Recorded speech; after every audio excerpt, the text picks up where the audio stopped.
Hi everybody, this is Tracy Bookman, owner of Homestead Roofing, and consider this, I guess, just a public service announcement. So I'm on a roof up on the north end of town. We see this not infrequently, and it has to do with dryer vents, okay? So right here behind me, it's a dryer vent. You can see,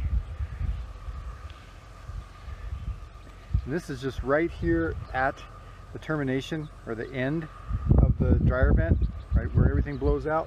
So kind of imagine what the rest of this pipe looks like all the way back to the dryer. So I don't have exact statistics on this, right? Because I'm a roofer. I don't study dryer lint. Does anybody study dryer lint? I don't know. But I do know, just from hearing word out on the street, that having lint get clogged up in your dryer vent is a fire hazard. So I would strongly recommend that you regularly have this cleaned out.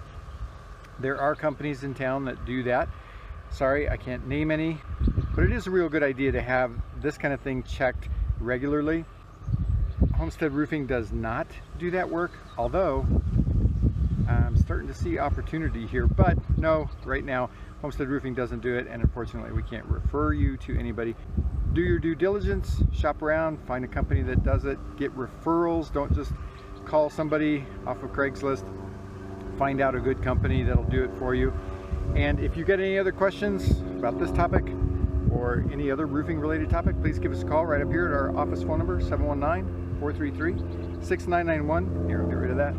Or you can also visit our website right down here at homesteadroofingcolorado.com. We've got a ton of other information out there, lots of other videos for you, so be sure to check it all out.